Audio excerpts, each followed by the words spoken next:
ተግባር 2.2 የሚከተሉትን ክፍልፋዮች ታህታቸው 100 በሆነ ክፍልፋዮች ግለጹ። እዚህ ጋር ክፍልፋዮች ተሰጥተውናል። እነዚህን ክፍልፋዮች ታህታቸው 100 በሆነ በሌላ ክፍልፋይ መግለጽ ነው። ታህቱ 100 በሆነ ክፍልፋይ መግለጽ ነው። አሁን ለምሳሌ እዚህ ጋር 300/300ኛ የሚባል ክፍልፋይ ተሰጥቶናል እና ይህንን ክፍልፋይ ወደ ምን መቀየር ነው? ክፍልፋዩ 100 ወደሆነ ክፍልፋይ ቀይረን ማስቀመጥ ነው ማለት ነው። እና ወደ ታህቱ 100 እንዲሆን ለማድረግ ምን ማድረግ ነው ያለብን? በዚህኛው ክፍልፋይ ላይ ታህቱ 300 ነው። ስለዚህ 300 ማለት ከማ ጋር ተባዝቶ ነው 100ን የሰጠው የሚለውን መጀመሪያ ቼክ እናደርጋለን። ስለዚህ ምን ይሆናል? 3 ኦቨር ወይም ሲካፈል 300 ማለት 3 ሲባዛ በ100 ማለት ነው።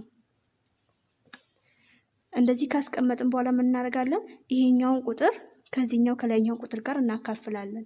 3 ሲካፈል 3 1 ነው የሚሆነው። ስለዚህ እኩል ይሆናል ከላይ ያለው ቁጥር 1 ይሆንና 1 ሲካፈል እችኛው 100 አለችን። ስለዚህ 100 ይሆናል ማለት ነው። ይሄኛው ክፍልፋይ ታህቱ ስንት ነው? 100 ነው ማለት ነው። እዚህ ጋር የተጠየቅነውን ጥያቄ ሰርተናል። ታህቱ 100 በሆነ ክፍልፋይ ግለጹ ስላለን ስንት ነው? 100ኛ ወደሚለው ክፍልፋይ መቀየር እንችላለን ማለት ነው። ምን በማድረግ ነው? እዚህ ጋር 300 የተባለውን ከ100 ጋር ማተባዝቶ ነው 300 የሰጠው የሚለውን ነገር እሱን መጀመሪያ ላይ እንሰራለን። ከዛ ያንን ያገኘነውን ቁጥር ላይ ካለው ጋር ከላይሉ ጋር እና አካፍለን ከዛ ያካፈልነውን ያገኘነውን ውጤት በአዲሱ ክፍልፋይ ላይ ምን ይሆናል? ላዕል ይሆናል። አንድ እዚህ ከላይ ይቀመጣል። ከዛ እዚህ ጋር ያለው 100 ደግሞ የዚህኛው ክፍልፋይ ታህት ይሆናል ማለት ነው። ስለዚህ 3/300ኛ ክፍልፋዩ ማለት ታህቱ 100 ወደሆነ ክፍልፋይ ስንገልጽ 1/100ኛ ይሆናል ማለት ነው። ሌላው ደግሞ ለላይ ያለው ምንድን ነው? 77/1100ኛ የሚባል ክፍልፋይ ተሰጥቶናል። ይህን ክፍልፋይ ታህቱን ምን እንዲሆን ማድረግ ነው? 100 ወደሆነ ክፍልፋይ መቀየር አለብን። ስለዚህ ምን ይሆናል? 77 ሲካፈል እዚህ ጋር 1100 ማለት 100 ከማ ጋር ተባዝቶ ነው 1100ን የሰጠን የሚለውን እናያለን። ስለዚህ 11 ሲባዛ 100 ሆኖ ነው ይሄኛውን 1100 ይሰጠን። ከዛ ይሄኛውን ቁጥር ለዚህኛው ለላይኛው ቁጥር እናካፍላለን። 77 ሲካፈል ለ11 ይሆናል ማለት ነው። ስንት ይሆናል? 7 እናገኛለን። ያንን ያገኘነውን 7 በአዲሱ ክፍልፋይ ላይ ላዕል ይሆናል፣ ላይ ይቀመጣል። ከዛ ሲካፈል ለዚህኛው ለ100 እናካፍላለን ወይም ደግሞ ኦቨር ብለን 100 እንጽፋለን ማለት ነው። ስለዚህ 7/100ኛ ወይም ደግሞ 7/100ኛ ይሆናል። በ100ኛ ክፍልፋይ ስናስቀምጥ 7/100ኛ ተብሎ ይጻፋል ማለት ነው።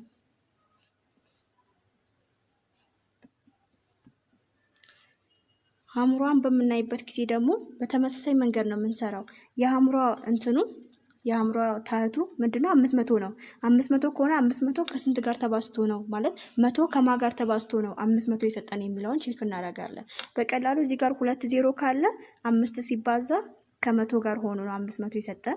እዚህ ጋርም 1100 ላይ 2 0 ስላለ 100 ሲባዛ 11 ብለን ቼክ ማድረግ እንችላለን። ስለዚህ ምን ይሆናል? 85 ሲካፈል 5 ሲባዛ 100 ይሆናል። እናም 85ን ለ5 እናካፍላለን። እንደዚህ ካገኘን በኋላ 85 ለ5 ሲካፈል 17 ይሆናል ማለት ነው። ከዛ 17/100ኛ ብለን እንጽፋለን። ስለዚህ ይሄኛውን ክፍልፋይ ወደ ምን ቀየረን? ታህቱ 100 ወደሆነ ክፍልፋይ ቀየረን ማለት ነው። ያውም 17/100ኛ ተብሎ ይጻፋል ማለት ነው። ማስታወሻ ታህቱ 100 የሆነ ክፍልፋይ 100ኛ ይባላል። ታህቱ 100 የሆነ ክፍልፋይ 100ኛ ተብለው ይጠራሉ። ይሄ ምልክት እዚህ ጋር ያለው ይህ ምልክት 100ኛ ወይም ደግሞ ፐርሰንት የሚለውን ይገልጻል። በሚነበብበት ጊዜ ፐርሰንት የሚለውን ወይም ደግሞ ክፍልፋዩ ላይ ታህቱ 100 የሆነ ክፍልፋይን ይህንን ምልክት በመጠቀም መግለጽ እንችላለን። ለምሳሌ እዚህ ጋር 1/100ኛ የሚባል ክፍልፋይ አለ። የዚህ ክፍልፋይ ታህቱ ምንድነው? 100 ነው። ስለዚህ ይህ ክፍልፋይ በሌላ ምን ተብሎ ይጠራል? 100ኛ ተብሎ ይጠራል ማለት ነው። መቶኛ ተብሎ ይጠራል። እና ይህ ክፍልፋይ መቶኛ ስለሆነ ይህንን ምልክት በመጠቀም እንገልጻለን። እንዴት? እዚህ ጋር ባለው መልኩ 1% ከታች ያለው 100 ከሆነ የላይኛውን ቁጥር ብቻ ወስደን እንደዚህ 1% ብለን መጻፍ እንችላለን። ለምሳሌ እዚህ ጋር የተሰጠን ቁጥር 10 መቶኛ ቢሆን ኖሮ በፐርሰንት እንዴት አድርገን እንጽፋለን? በፐርሰንት ስንቀይር የላይኛውን ቁጥር ብቻ ወስደን 10% ብለን እንጽፋለን ማለት ነው። እና ይህ ፐርሰንት የሚባለው ነገር ይሄኛው እዚህ ጋር ያለው ፐርሰንት የሚባለው ነገር በሌላ 100ኛ ማለት ነው። ይህ ፐርሰንት ማለት በሌላ 100ኛ ነው። ስለዚህ የትኛውንም ክፍልፋይ በዚህ መልክ ከተቀመጠ በፐርሰንት ለመግለጽ ከላይ 10 ካለ እሱን እንወስዳለን። እንደገና ለምሳሌ 5/100ኛ ተብሎ ቢሰጠን ኑሮ በፐርሰንት ቀይረን ለመጻፍ ምን ይሆናል? የላይኛውን ዲጂት ብቻ ወይም የላይኛውን ቁጥር ብቻ እንወስድና 5% ብለን እንጽፋለን ማለት ነው በፐርሰንት በሚገለጽበት ጊዜ። እና ይሄ 100ኛ የሚለውን በአስሮሻዊ ቁጥር በምንገልጽበት ጊዜ እንዴት ነው? በአስሮሻዊ ቁጥር በምንገልጽበት ጊዜ እዚህ ጋር ከታች ያለው የመቶ ዜሮዎች ስንት ናቸው? 2 ናቸው። 2 ከሆኑ እዚህ ቁጥሩ ላይ እዚችኛው አንድ ላይ ስንት ጊዜ ቆጥረን ነው? ከአንድ ጀምረን 2 ስቴፕ ወይም ደግሞ 2 ቁጥሮችን ቆጥረን ወደ ግራ መተን ነጥቡን እናስቀምጣለን ማለት ነው። ልክ እዚህ ጋር እንዳለው ከአንድ ጀምረን ቆጥረን 2 ቁጥሮችን ቆጥረን ነው ከዛ በኋላ ነጥቡን እናስቀምጣለን። እዚህ አንድ አለን፣ ከዛ 0 2 ቁጥሮች ይኖሩናል ማለት ነው። ከነጥቡ በኋላ እዚህ ጋር ያለው 2 0 ከሆነ ከነጥቡ በኋላ የሚኖሩ ቁጥሮች ስንት ይሆናሉ? 2 ቁጥሮች ይሆናሉ። ስለዚህ ከአንድ ጀምረን ቆጥረን 2 ቁጥሮችን ቆጥረን ወደ ኋላ ወይም ደግሞ ወደ ግራ መተን እንደዚህ 1 ከዛ 2 ብለን እዚህ ጋር ይቀመጣል ማለት ነው ነጥቡ። እና ሌላ ቁጥር ከሌለ አሁን ከአንድ ውጪ ሌሎች ዲጂቶች ከሌሉ ዜሮዎችን ነው የምንጠቀማቸው። እዚህ ጋር ከአንድ ፊት ለፊት ላይ 0 በመጠቀም ነው የምንገልጸው። ለምሳሌ እንደዚህ ቢሆን 13 መቶኛ ቢሆን ኖሮ 13 መቶኛ ቢሆን ኖሮ ይህንን በአስሮሻዊ ቁጥር በምንገልጽበት ጊዜ እዚህ ከ3 ጀምረን እዚህ ጋር ካለው ከ3 ከውጪ ጀምረን ነው የምንቆጥረው 2 ቁጥሮችን ቢኮዝ እዚህ ጋር 100 2 ዜሮዎች ናቸው ያሉን። ስለዚህ ከ3 ጀምረን ስንት ቁጥሮችን ቆጥረን ነው ነጥቡ የምናስቀምጠው? ወደ ግራ ስንት ቁጥሮችን ቆጥረን እንመጣለን? 2 ቁጥሮችን ማለት ነው። ያውም ከውጪኛው ወይም ደግሞ ከ3 ጀምረን 1 ከዛ 2 ዲጂት ወይም ደግሞ 2 ስቴፕ መጣን። ከዛ እዚህ ጋር ነው ነጥቡ የሚቀመጠው ይሆናል ማለት ነው። ስለዚህ ከነጥቡ ፊት ለፊት ደግሞ እዚህ ጋር 0 እናስቀምጣለን። ስለዚህ 0.13 ይሆናል ማለት ነው ወደ አስሮሻዊ ቁጥር በሚቀየርበት ጊዜ። እና ይህንን አስሮሻዊ ቁጥር ባለፈው ጊዜ ተምረን ነበር፣ አሁን ለማስታወስ ያክል ነው። ምሳሌ 3 የሚከተሉትን ክፍልፋዮች ወደ መቶኛ ወይም ደግሞ ፐርሰንት ቀይሩ። እዚህ ጋር ያሉትን ክፍልፋዮች ተሰጥተውናል። እነዚህ ወደ መቶኛ ወይም ደግሞ ወደ ፐርሰንት ቀይሩ። ወደ መቶኛ ማለት እንትኑ ዲኖሚናተሩ ወይም ደግሞ ታህቱ 100 እንዲሆን ማድረግ ነው። ታህታቸው 100 የሆነ ክፍልፋይ መቶኛ ብለናል። ስለዚህ ይሄንን ክፍልፋይ ታህቱ 100 እንዲሆን ማድረግ ነው ማለት ነው። ስለዚህ እንደዚህ የተሰጠንን ክፍልፋይ እንዴት ነው የምንሰራው? አሁን ሀሌቷ ላይ 7/20ኛ ተሰጥቶናል። 7/20ኛን ክፍልፋይ 100 እንዲሆን ማድረግ ነው ወይም ደግሞ ወደ ፐርሰንት መቀየር ነው። ስለዚህ ምን እናደርጋለን? 7/20ኛን በስንት እናባዛለን? ዲኖሚናተሩን ማለት ኒሚኔተሩን እና ዲኖሚናተሩን በመቶ እናባዛለን ማለት ነው። የላይኛውን ይሄንን ክፍልፋይ ላዕሉንም ታህቱንም በመቶ እናባዛለን። ስለዚህ ምን ይሆናል? 7 ሲባዛ በ100 700 ይሆናል። እንደገና 20 ከ100 ጋር ይባዛል። ግን ቁጥሩን አናስቀምጥም፣ እንደዚህ ነው የምንጽፈው። ከላይ ያለውን ቁጥርን ብቻ እናባዛለን። ስንት ይሆናል? 700 ይሆናል። ከዛ 700 ሲካፈል ለ20 ብቻ ብለን እንጽፋለን። እዚህ ጋር ያለው 100 ምን ይሆናል? 1 መቶኛ ተብሎ ይጻፋል ማለት ነው። እዚች ጋር ከታች ያለችውን 100 1 መቶኛ ብለን እንጽፋለን። 1 መቶኛ የተባለበት ምክንያት ለምንድን ነው? እዚህ ጋር በፐርሰንት ጻፉ ስላለ 1 መቶኛ ማለት ደግሞ ፐርሰንት ስለሆነ ነው። 1 መቶኛ ስለሆነ ለፐርሰንት ስለሚያስፈልገን 1 መቶኛን እናስቀምጣለን። ከዛ ይሄኛውን 700/20ኛ የሚለውን እናካፍላለን ማለት ነው። 700 ሲካፈል ለ20 ስንት ነው? 35 ይሆናል። 700 ለ20 ስታካፍሉት 35 ይሆናል። ይሄ 1 መቶኛ ማለት ደግሞ ፐርሰንት ማለት ነው በሌላ። ስለዚህ ፐርሰንት ብለን እናስቀምጣለን ማለት ነው። እንደገና ለላይ ያለውን ስንሰራ 16/25ኛ ተሰጥቶናል። 16/25ኛ ተሰጥቶናል። ምን ማድረግ ነው? የላይኛውንም ቁጥር በ100 ማባዛት፣ እታችን በ100 ማባዛት። ከዛ የላይኛው ቁጥር 16 ሲባዛ በመቶ ቀጥታ 1600 እንጽፋለን። ከዛ 25 ለ25 እናካፍላለን። ከዛ ችኛዋ መቶ እዚህ ጋር 100ኛ ሆኖ ይወጣል ማለት ነው። 100ኛ ሆኖ ይቀራል። አንድን ከየት ነው ያመጣ ነው? ያው እዚህ ጋር አሁን ከመቶ ጋር ካባዛን በኋላ እዚህ ጋር መቶውን መቶ ሲባዛ አንድ አለ ከአንድ ጎን። ስለዚህ እሱን 100ኛ ብለን መውሰድ እንችላለን። እሱ ችግር የለውም። ስለዚህ 1600 ሲካፈል ለ25 የሚለውን እናካፍላለን። 1600 ለ25 64 ይሆናል። ከዛ 100ኛ ማለት ደግሞ ፐርሰንት ነው። ስለዚህ 64% ተብሎ ይጻፋል ማለት ነው። እንደገና እዚህ ጋር ሐምሯ ላይ 1/8ኛ አለ። 1/8ኛን ወደ ፐርሰንት ስንቀይር ወይም ደግሞ በመቶኛ ስናስቀምጥ ምን ይሆናል? 1/8ኛ ሲባዛ በመቶ ኦቨር በመቶ የላይኛውንም የታችኛውንም ቁጥር በመቶ ማባዛት። ከዛ የላይኛው ቁጥር 1 ሲባዛ መቶ 100ኛ ይሆናል። ይህንን 100 ከ8 ጋር ከዚህኛው 8 ጋር እናካፍላለን። ከዛ ሲባዛ እዚህ ጋር 100 ቀርቶናል። 1 ኦቨር መቶኛ ይሆናል ማለት ነው። እና ይህንን በምናካፍልበት ጊዜ ስንት ነው? ወይም ደግሞ አቀልን በዝቅተኛ ሂሳባዊ ቁጥር ስናስቀምጥ 108ኛን ስንት ይሆናል? 25 ሁለተኛ ነው። 25 ሁለተኛ ይሆናል። ከዛ 100ኛ ማለት ደግሞ ፐርሰንት ነው። ወይም ደግሞ ይሄ ማለት 25 ሁለተኛ ኦቨር መቶ ማለት ነው። ሁሉንም ጠቅላላ ስናካፍል ለመቶ ማለት ነው። ስለዚህ የሆነ ክፍልፋይ በመቶ ተቀምጧል ማለት መቶኛ ነው ማለት ነው ያ ክፍልፋይ። ወይም ደግሞ በፐርሰንት መግለጽ እንችላለን ብለናል። ስለዚህ 25 ኦቨር ሁለተኛ ፐርሰንት ይሆናል። ወይም ደግሞ ይሄንን ስናካፍለው ወደ አስሮሻዊ ቁጥር ለመቀየር ቀጥታ ማካፈል ነው። 25ን ለሁለት ማካፈል። 25ን ለሁለት ስናካፍል 12 ነው የሚሆነው። 12 ሲባዛ በሁለት 24 ይሆናል ማለት ነው። ከዛ እንቀንሳለን። 1 ይደርሳል። አሁን አንድን ለሁለት ማካፈል ስለማንችል እዚች ጋር ነጥብ እንሰጥና እዚህ ጋር ነጥብ እንሰጥና ከአንድ ፊት ለፊት ዜሮ እናስቀምጣለን። ከዛ 10 ሲካፈል ለሁለት ስንት ነው? 5 ይሆናል። 5 ሲባዛ በሁለት 10 ነው። ከዛ ቀሪ ዜሮ ይሆናል ማለት ነው። ቀሪ ማለት ስንቀንስ ቀሪ ዜሮ እናገኛለን። ስለዚህ የሆነ እንትን በምናካፍልበት ጊዜ መጨረሻ ላይ ዜሮ ካገኘን ማካፈሉን እናቆማለን ማለት ነው። ስለዚህ አስሮሻዊ ቁጥሩ ማን ይሆናል? 12.5 25 ሁለተኛ ፐርሰንት ማለት በአስሮሻዊ ስናስቀምጥ 12.5% ይሆናል ማለት ነው። መልመጃ 2.2 አንደኛ ጥያቄ የሚከተሉትን ክፍልፋዮች ወደ አስሮሽ ለውጡና አክታሚ ወይም የአክታሚ የሆኑትን በመለየት የአክታሚ አስሮሾችን ወደ 1 እና 2 አስሮሽ ቤት አጠጋጉ ይለናል። እዚህ ጋር እንግዲህ ክፍልፋዮች ተሰጥተውናል። እነዚህ ክፍልፋዮችን መጀመሪያ ላይ ወደ መቀየር ነው ወደ አስሮሻዊ ቁጥሮች።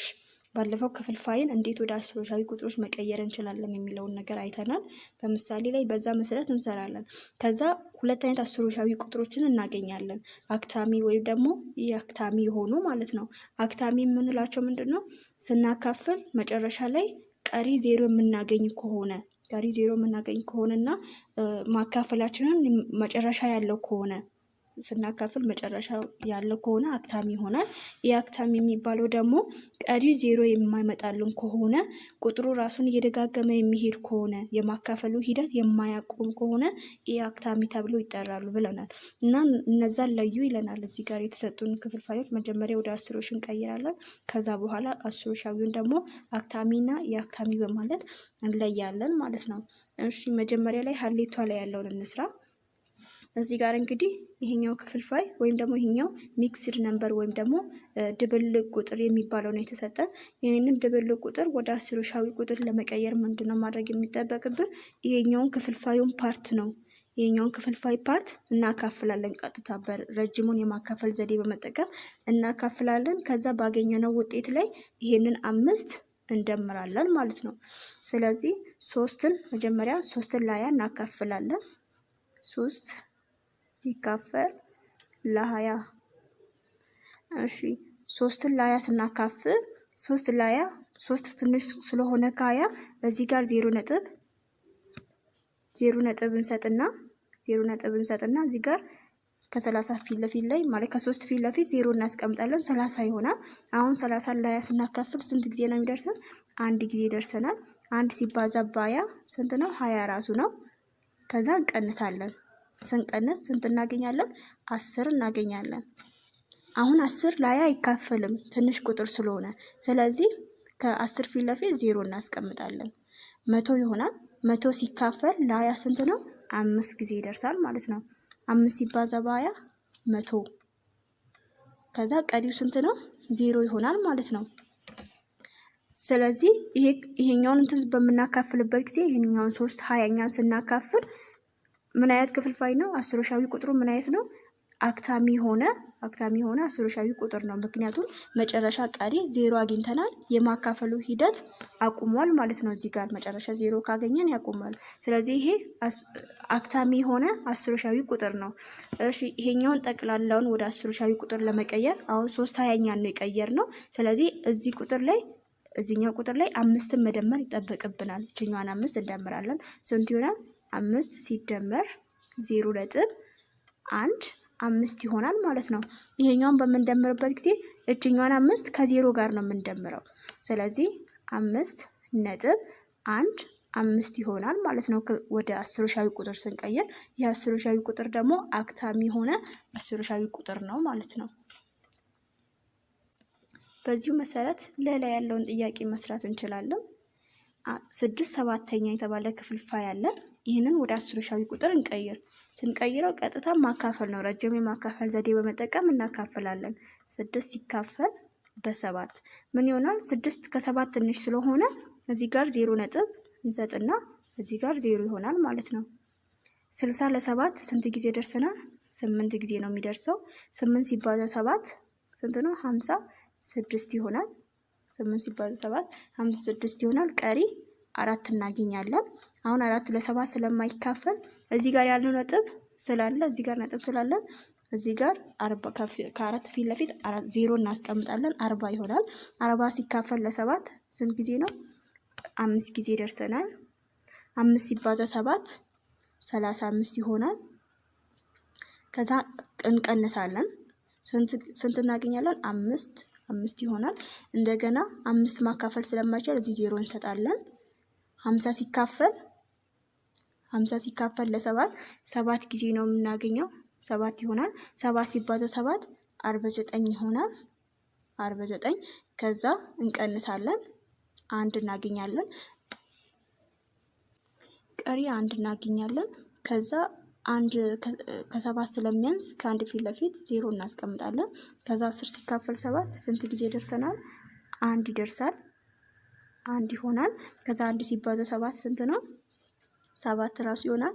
ከዛ እንቀንሳለን 3 ከዛ እንደገና 3 ለ7 ስለማይካፈል ከ3 ፊት ለፊት ላይ 0 እንሰጣለን። 30 ሲካፈል ለ7 ስንት ጊዜ እናገኛለን? 4 ጊዜ ይሆናል። 4 ጊዜ ይሆናል። ከዛ 4 ሲባዛ 7 28 ከዛ እንቀንሳለን 2 እናገኛለን። 2 ስለማይካፈል እዚህ 0 እንሰጣለን። 20 ሲካፈል ለ7 ስንት ጊዜ ነው? 2 ጊዜ ይሆናል። እና ይሄ ቁጥር እንደዚህ እያለ ይቀጥላል ማለት ነው። በምናካፍልበት ጊዜ ራሱን ባይደጋግምም ራሱን ሪፒት እያደረገ ማለት አሁን ለምሳሌ እዚህ ጋር 8 እያለ አይደለም የሚቀጥለው፣ ወይም ደግሞ 8 5 ሆኖ 8 5 5 5 እያለ አይደለም የሚቀጥለው፣ የሆነ ራሱን እያቀያየረ ነው ማለት ነው። እና ይህ ቁጥር የማካፈሉ ሂደትም አያቆምም፣ ሌላ ደግሞ ራሱንም አይደጋግምም ማለት ነው። እናም ኢአክታሚ የሚባሉ ክፍልፋዮች ወደ ሁለት አይነት ክፍልፋዮች ነው እዛ ውስጥ ራሱ ያሉት። አንደኛ ራሳቸውን የሚደጋግሙ እና ሁለተኛ ደግሞ ራሳቸውን የማይደጋግሙ ተብሎ ይካፈላሉ። ራሳቸውን የሚደጋግሙ ማለት ለምሳሌ እዚህ ጋር 0.8 ሆኖ 0.888 እያለ የሚቀጥል ከሆነ 0.33 0.6 1 እያለ የሚቀጥል ከሆነ ራሳቸውን የሚደጋግሙ ናቸው። በሆነ ቁጥር ላይ ራሱን ይደጋግማል። ራሱን የማይደጋግም ደግሞ እንትኑን የማካፈል ሂደቱ አያቆምም፣ ግን የተለያየ ቁጥር እንትን እያደረገ ይሄዳል፣ ይቀጥላል ማለት ነው።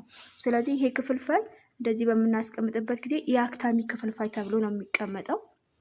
ይሄኛው ኢአክታሚ ክፍልፋይ ተብሎ ይቀመጣል። እናም ወደ እዚህ ጋር ኢአክታሚ ክፍልፋዮችን ወደ አንድና ሁለት አስሮሻዊ ቤት አጠጋጉ ይለናል። ወደ አንድ አስሮሻዊ ቤት ማለት እዚህ ጋር ከነጥብ በኋላ ያላቸውን ቁጥር ብቻ ከነጥብ በኋላ ያላቸው ቁጥር 1 ብቻ እንድትሆን ማድረግ ነው። ስለዚህ 0.85714 2 እያለ ይቀጥላል። ወደ አንድ አስሮሻዊ ቤት አጠጋጉ እያለ ስለሆነ ምን እናደርጋለን? ከዚህ ከነጥቡ በኋላ ያለው ቁጥር አንድ ዲጂት እንዲሆን ማድረግ ነው። አንድ ቁጥር ብቻ እንዲሆን ማድረግ ነው።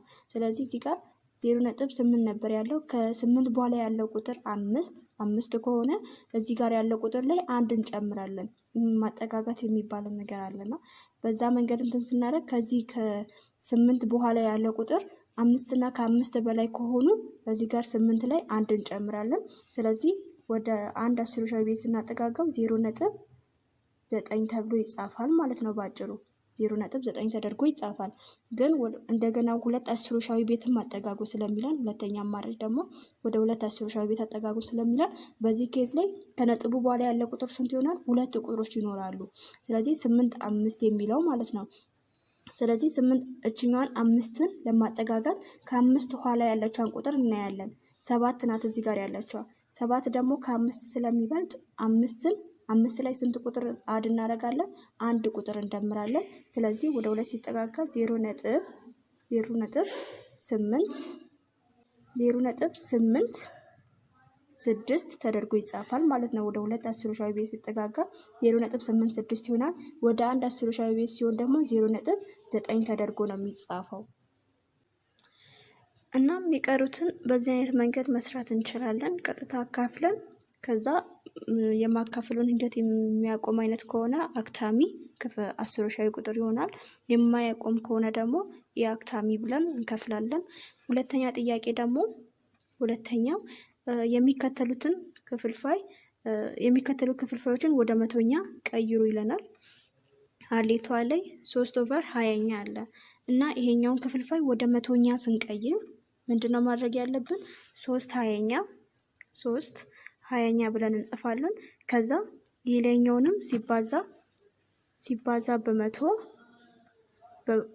በመቶ ብለን እንጽፋለን ማለት ነው። ምን ይሆናል? የላይኛውን ስናባዛ 3 ሲባዛ በመቶ 300 እናገኛለን። ሲካፈል ይሄኛው ለ20 300 ሲካፈል ለ20 ከዛ ሲባዛ በአንድ መቶኛ ብለን እንጽፋለን ማለት ነው። ከዛ ይሄኛውን 300 ለ20 ስናካፍል ስንት ነው? 15 እናገኛለን። 15 እናገኛለን። ይሄኛው አንድ መቶኛ ማለት ደግሞ ፐርሰንት ነው። ስለዚህ 15% ተብሎ ይጻፋል ማለት ነው። ስለዚህ ቀጥታ ይሄኛውን የላይኛውን ቁጥር ከመቶ ጋር ስናባዛ 300 እናገኛለን። ከዛ ይሄኛውን ቁጥር ለ20 እናካፍላለን። ከዛ እዚች ጋር ያለችው መቶ ደግሞ አንድ መቶኛ ሆኖ ይወጣል ማለት ነው። እዚህ ጋር ከመቶ ፊት ለፊት አንድ አለን። 1/100 መቶኛ ብለን እናገኛለን ይሄኛውን። ከዛ ይሄ ማለት አንድ መቶኛ ማለት ደግሞ ፐርሰንት ነው። ስለዚህ 15% ይሆናል ማለት ነው። ወይም ይሄ ማለት 15% ማለት 15 መቶኛ ማለት ነው። በሌላ 15 መቶኛ። ስለዚህ መቶኛ ወደሆነ ቁጥር ቀይረናል ማለት ነው። መቶኛ በሆነ ቁጥር የተቀመጠ እንትናን በቀላሉ ወደ ፐርሰንት ስንቀይር የላይኛውን ቁጥር እንወስድና ከዛ 15% ብለን እንጽፋለን ማለት ነው።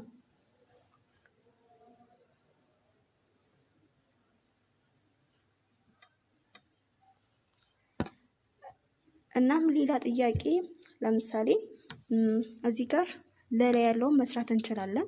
ለላይ ያለውን በምንሰራበት ጊዜ 4 ወይም ደግሞ 4/125 የሚል ክፍልፋይ ተሰጥቶናል።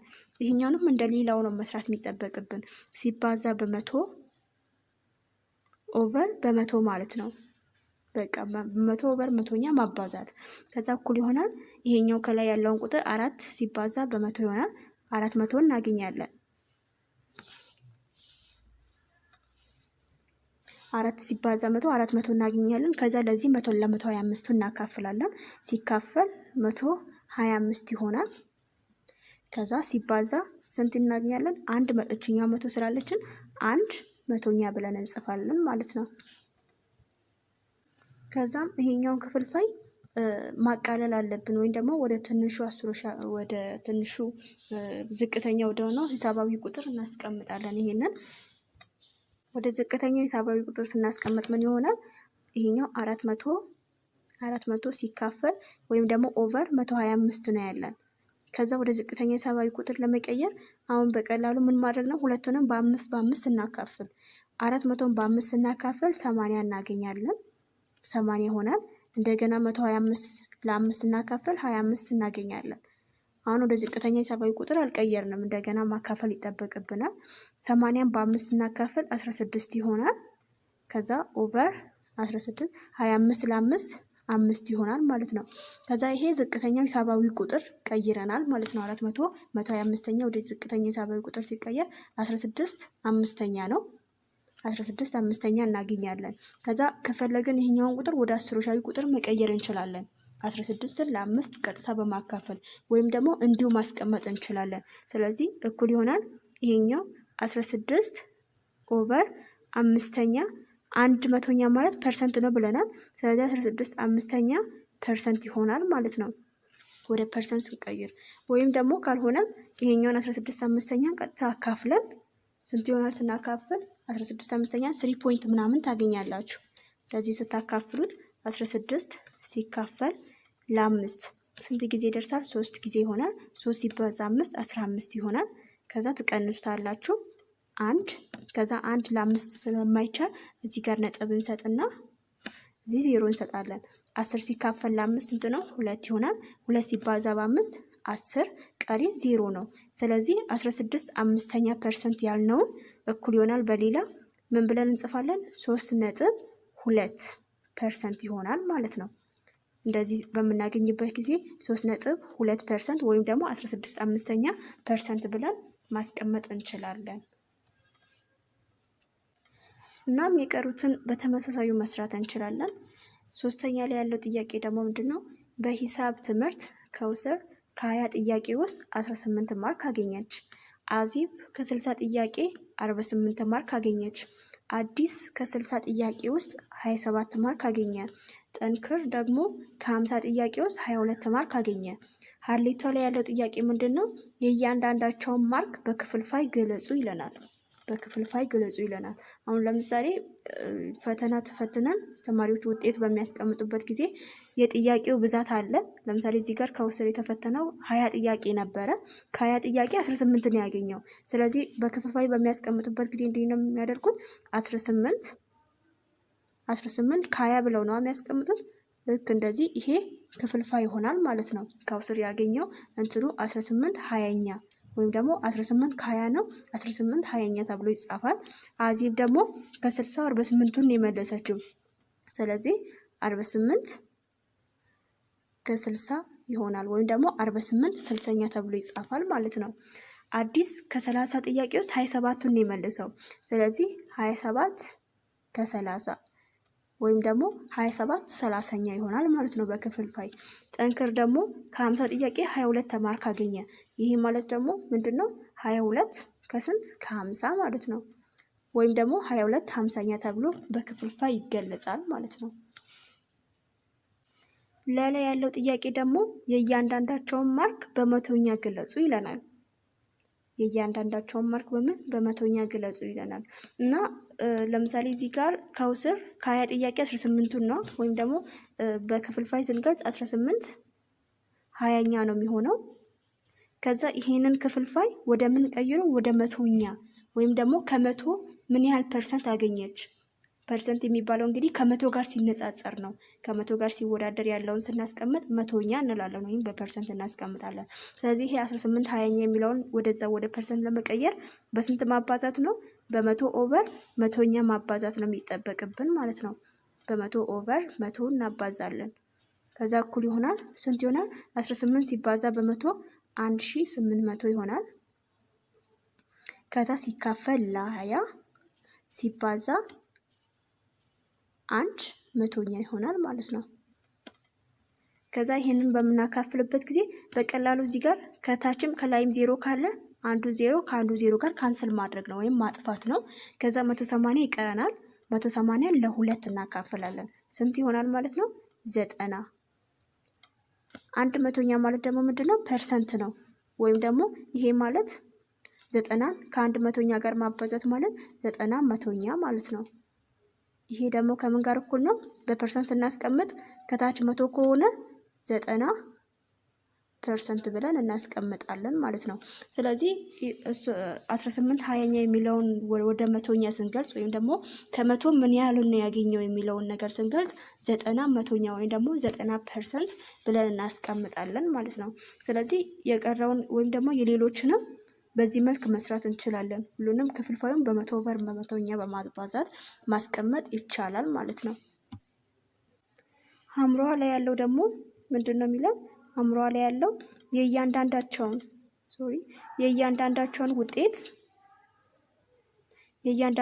ውጤት በአስሮሻዊ ቁጥር ገለጹ ይለናል። በአስሮሻዊ ቁጥር ማለት ቀጥታ አካፍለን የምናስቀምጠው ነው። ለምሳሌ እዚህ ጋር 18 20ኛ አለን። ይህንን 18 20ኛ ወደ አስሮሻዊ ለመቀየር 18ን ለ20 እናካፍላለን። ወይም ደግሞ ይሄ 18 20ኛ ማለት በፐርሰንት ስናስቀምጥ ስንት ነበር? 90 መቶኛ ወይም ደግሞ 90% ነው። ከ90% ጋር እኩል ነው ሁለቱም 18 20ኛ ማለት እና 90% እኩል ነው። ወይም 90 መቶኛ ጋር ማለት ደግሞ እኩል ነው።